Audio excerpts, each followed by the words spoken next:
of messages right now. Sorry. Okay, comrades, we have 1 minute left, but we'll try to blast through some questions. It's 11 p.m. here, so forgive us. Bronwyn is tired, but guess what? I'm hungry. Martin asks, with what we have going on in Ottawa, can you speak to the role of the police? You mentioned how it was founded to manage slaves and acquire them.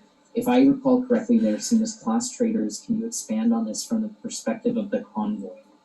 Okay.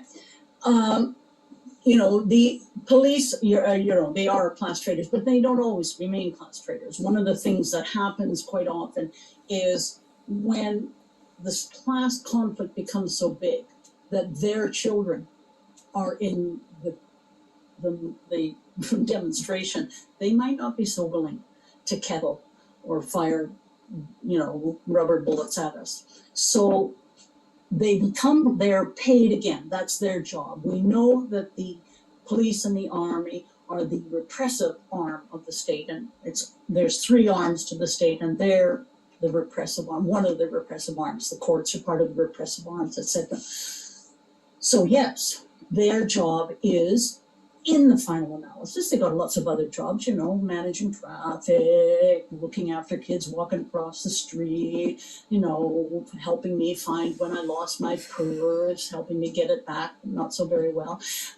But their fundamental, when push comes to shove kind of job is making sure that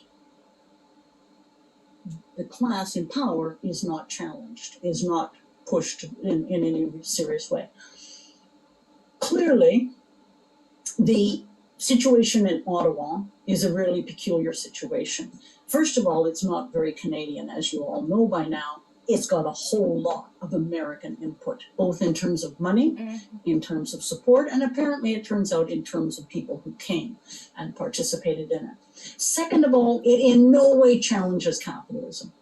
This is not saying that the capitalist society is the wrong society. It's just these antsy-pantsy little liberals running it, right? So they're really off on that fringe. And yes, it had this issue of the mandate nonsense, really, when you think about it. A minuscule amount of people who are not refusing to go that route of being vaccinated and obey the rules with respect to the COVID. So, but they're not challenging capitalism. They're not saying, give the work. Somebody actually said this about it. Here's a bunch of workers. So-called, they are workers. They drive trucks. A lot of them have absolutely ugly jobs. Really bad jobs, physically bad jobs, mentally bad jobs. They're always tired, and we all know how they get. Not once have we heard something called better wages for workers, better for truckers. Not once have we heard better trucking conditions for workers. No. This is not a workers' struggle. This is not an attempt to improve the lives of truckers. This is a very, very specifically right-wing kind of development. And it doesn't challenge anything. So guess what? We're letting them go. We're just letting them, And the people of Ottawa are outraged. Not only because of some of the outrageous right-wing things that they're seeing, but just because they're obstructing everything. I saw an online thing about a shelter that the people can't get in to go to work to the shelter, and the people can't go to the shelter because these people are out there threatening everybody. So the police, who are there to protect capital, fully recognize this isn't a threat to capital. If it was me there, if it was you and me out there complaining about the wages, we would be pushed around very quickly if we did any of the things they did. If we did what they did, if Black people, if Indigenous people did what they did, it would be a different story. Yep. It would be a different story. And I think people know that now. I think people are seeing it.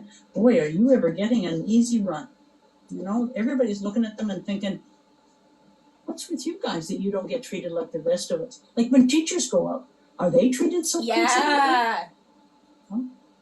No, bus drivers go out. No, they get ordered back to work. We got no problem bringing an injunction against Indigenous people in their plane, but these people, no. So no, I think there is. It is a prime example of exactly the role of the police in the social system, and they, when they have to repress the working class, Petty bourgeoisie, they can let go. Fringe elements, they can let them go. And particularly a fringe element which wants to move the social system to the right. It's actually a good thing for capitalism to have a right-wing alternative. It's a handy thing to have, because I got news for you. Fascism is capitalism when it's under threat. When we become the threat to capitalism, one of the things that capitalism will do, and has done historically, is bring in fascism to control us. That's what it's for. So keeping a right wing and funding, those people get funded big time. $10 million they got on that fundraising. It wasn't Canadian money, I must say, but $10 million. You tell me the next time a teacher's going to a demonstration, you do a GoFundMe and get $10 million. Whoa, that was pretty serious, right? That's a serious. They want those people there. They're the bench players for the fascism. They just hold them on the bench, and when we start scoring, they pull them off the bench to beat us up. Yep. All right. Jeez. Kurt, I'm going to